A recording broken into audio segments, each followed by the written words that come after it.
The 2026 Porsche 911 Turbo S represents something of a revelation. Once upon a time, the 911 Turbo was the undisputed king of the entire 911 lineup, the car that drivers feared, racers respected, and enthusiasts worshipped. Before the first GT3 arrived in 1999, the Turbo stood alone at the apex of Porsche's sports car hierarchy. But somewhere along the way, its reputation shifted. It became known as the softer, cushier Grand Tourer rather than the raw, track-focused weapon it once was.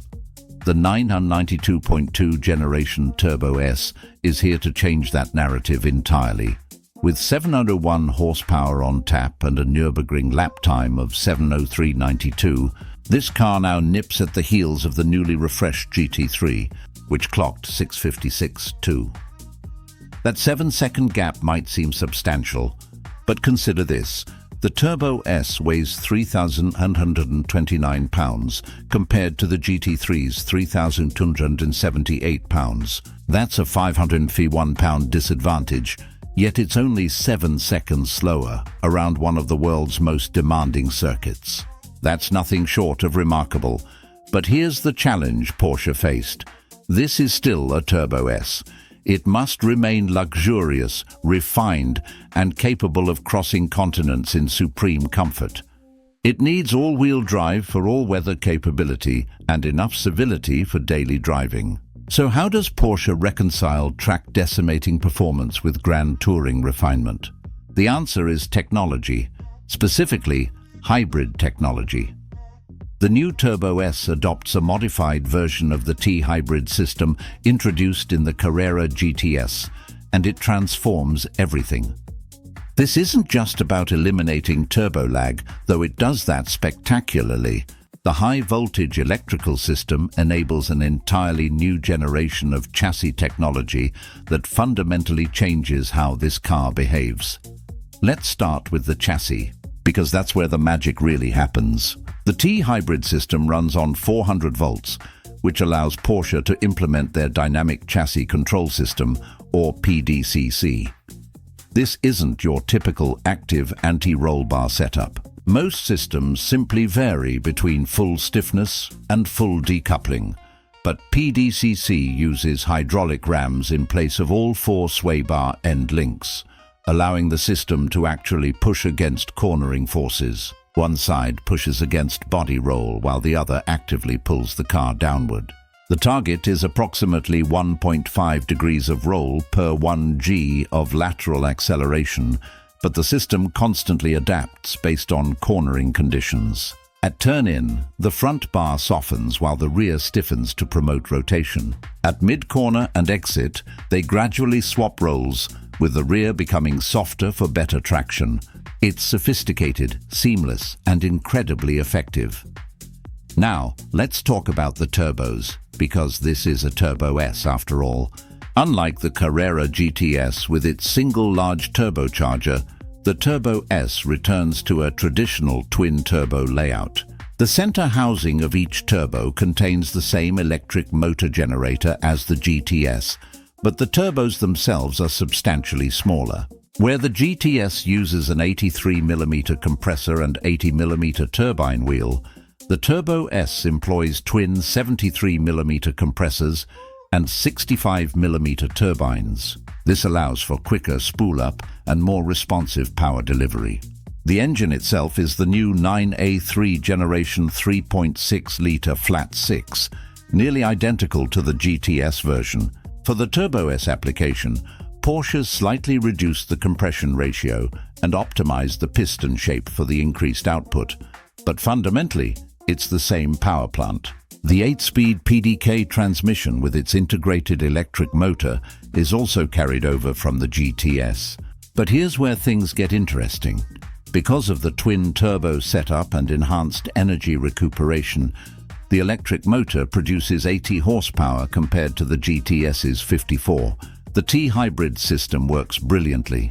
The electric motor first spools the turbos, then sends power directly to the transmission. The result is instantaneous response with absolutely zero turbo lag. It's a seamless integration of combustion and electric power that feels entirely natural. Of course, all this technology comes with a weight penalty. The 992.2 Turbo S gains 187 pounds compared to the 991.1 generation. That's significant, though not as severe as it could have been.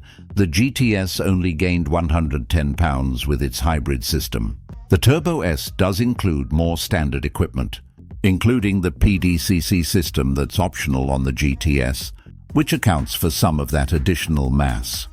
Testing the new Turbo S on Spain's finest backroads and at the Ascari circuit revealed its true dual nature. Compared to the previous generation, it feels functionally similar but significantly elevated. The 992.2 does something the 992.1 struggled with. It genuinely balances sports car handling with grand touring comfort. Let's address the straight-line performance first. While the 992.1 was legitimately ballistic in acceleration, the 992.2 is on another level entirely. Where the old 3.7-liter engine had massive mid-range torque that tailed off at high revs, the T-hybrid system simply never stops making power. It's gratifying to rev and also slightly terrifying. On paper, 60 additional horsepower doesn't sound transformative, but the new engine makes all of it above 4,200 RPM, with a much more aggressive taper to peak power at 6,500 RPM. Combined with zero turbo lag, the acceleration is relentless. The claimed 2.5-second sprint to 60 miles per hour feels conservative. Then there's the handling, which defies physics, or at least defies what 3,129 pounds should feel like. The Turbo S simply doesn't handle like a car weighing nearly 2 tons. In the sports car world, that kind of mass typically warrants ridicule, yet the Turbo S hides it more effectively than seems possible. Rear-wheel steering, PDCC, and all-wheel drive work in perfect harmony to make the car feel linear, intuitive, and remarkably responsive. If anything, this represents a return to form for Porsche's non-GT chassis team. Recent Carreras suffered from slightly overactive rear steer systems and were often overdamped. The Turbo S rides beautifully, with supple dampers that absorb bumps gracefully but respond instantly to mid-corner inputs. The steering is linear and appropriately weighted, though perhaps lacking some ultimate feedback compared to a rear-drive 911. That's the only compromise of the all-wheel drive system, and it's a minor one. The previous generation Turbo S had a few notable flaws: a harsher ride than expected, excessive road noise, and a somewhat emotionless character. The new car addresses all of these concerns. The ride quality is superb, noise levels are well controlled, and the addition of genuine turbo spool sounds adds an emotional dimension that was missing before. Everything is packaged seamlessly into one cohesive, hybridized experience.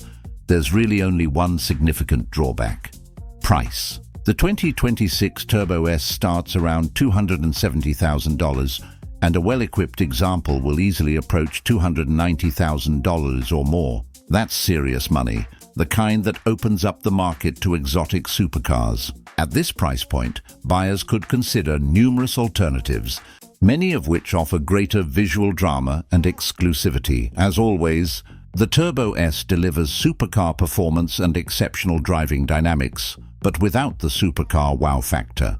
It doesn't turn heads like a Ferrari or Lamborghini. It's understated, perhaps too much so for the price. But here's what the 911 GTS taught us: Porsche knows exactly how to engineer a hybrid system. The Turbo S is further confirmation that hybrid doesn't have to be a compromise or a dirty word associated with dulled performance. In Porsche's hands, hybridization means more power, better response, and enhanced capability. It might just be an expensive word, though. The 2026 Porsche 911 Turbo S makes 701 horsepower and 590 pound-feet of torque from its 3.6-litre flat-six hybrid powertrain. It accelerates to 60 miles per hour in 2.5 seconds and reaches a top speed of 200 miles per hour. At 3,129 pounds, it's heavier than enthusiasts might prefer, but the advanced chassis technology makes that weight nearly imperceptible. With seating for 4, or 2 with the optional rear seat, delete. It remains practical enough for real-world use. This is a 911 Turbo S that reclaims some of the intimidation factor that made the nameplate legendary. It's wickedly fast, surprisingly agile, and more comfortable than ever. It proves that you can have a car that terrifies on a racetrack and coddles on a highway. Whether that's worth $270,000 is a question only individual buyers can answer. But there's no denying that Porsche has created something truly special here. A GT3 in luxurious all-weather clothing.